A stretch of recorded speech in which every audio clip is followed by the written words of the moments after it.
네, 안녕하세요. 멘탈이 전부다의 철이형입니다. 네, 지난주는 인플레이션으로 인한 긴축 정책 공포에 이어서 막판에 전쟁 위협까지 가세하며 매우 험난한 한 주를 보냈습니다. 주간 기준으로 다우는 1% 정도 내렸고 미국 시장을 대표하는 지수인 S&P 500도 1.84%, 그리고 기술주와 성장주가 몰려있는 나스닥의 경우 무려 2.2%나 하락을 했습니다. 특히 금요일은 러시아의 우크라이나 침공 가능성이 높아지면서 주식시장이 크게 공포에 빠진 듯한 모습을 보여줬고요. 이러한 전쟁 위협으로 인해 유가가 급등을 했는데 러시아는 유럽 최대의 천연가스 공급국입니다. 만약 러시아가 전쟁을 벌이게 된다면 천연가스 공급이 줄어들 우려가 있고, 그렇게 되면 러시아산 이외의 에너지 수요는 늘어날 것입니다. 그로 인해 유가가 상승 중이고요. 이렇게 유가가 오르게 되면 에너지 비용이 증가하면서 현재 기업들에게 부담으로 작용하고 있는 원가 상승의 압박이 더욱 커질 우려도 있습니다. 반면 전쟁 위협으로 인해 안전자산으로 분류되는 미국 국채의 수요는 급증을 했습니다. 그로 인해 채권 가격이 크게 오르면서 2%를 넘겼던 미 10년물 국채의 수익률은 1.9%대 초반까지 하루 만에 0.1% 정도 급락을 했습니다. 위험자산으로 분류되는 암호화폐 시장은 당연히 떨어졌겠죠. 대장인 비트코인 역시 전날에 이어 하락세를 지속하면서 42,000달러 초반대까지 떨어졌고요. 다만 나스닥이 3% 가까이 하락한 것에 비하면 상대적으로는 하락폭이 적은 느낌이 드는데요. 비트코인은 고점 대비 여전히 마이너스 40% 수준으로 나스닥보다 기존의 하락폭이 훨씬 컸던 데다가 러시아가 암호화폐를 규제하지 않기로 한 점이나 미국에서 채굴자와 스테이킹 관련 업체들을 암호화폐 브로커에서 제외하기로 해서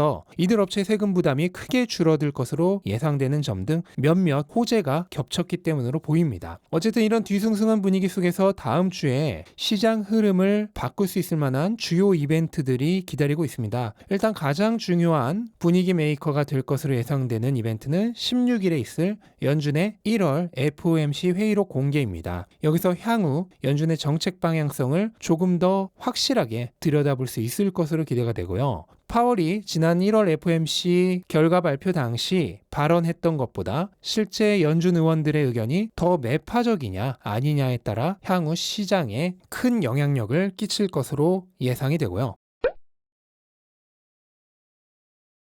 또한 같은 날 연준이 가장 중요하게 보는 물가지표 중 하나인 소매 판매 지수도 공개가 되는데요. 마찬가지로 지난번 CPI 발표 때처럼 시장에 큰 영향을 줄 것으로 예상이 됩니다. 어쨌든 현재 전쟁 가능성을 제외하고는 시장에 가장 크게 영향을 주고 있는 화제는 결국 인플레이션, 그리고 그로 인한 금리 인상입니다. 일반적으로 첫 금리 인상은 인플레이션이 절정에 도달했다가 꺾이기 시작하는 순간, 그러니까 경기가 불황기에서 호황기로 넘어가기 시작하는 그 경계선인 경우가 많습니다. 그로 인해 주가는 보통 금리 인상 전에 우려 속에 하락하고 금리가 인상되기 시작하는 단계부터 반대로 회복되는 경우가 많습니다. 로이트 홀드의 분석에 따르면 스몰캡 주식일수록 유동성에 민감하기 때문에 금리 인상 전까지 어려운 시기를 보내다가 오히려 금리 인상 이후에 좋아질 것이라는 예측을 했는데요. 비슷한 맥락이죠. 그리고 S&P 500 기업의 향후 1년간의 실적 대비 주가의 수준을 나타내는 1년 선행 PER은 22배로 1년 전 33배에 비해서 거의 33% 하락을 했고요. 팬데믹 이후 최저치까지 내려와 있습니다. 그만큼 현재 기업의 실적 대비 밸류에이션은 견고해지고 있다는 뜻이 되겠습니다.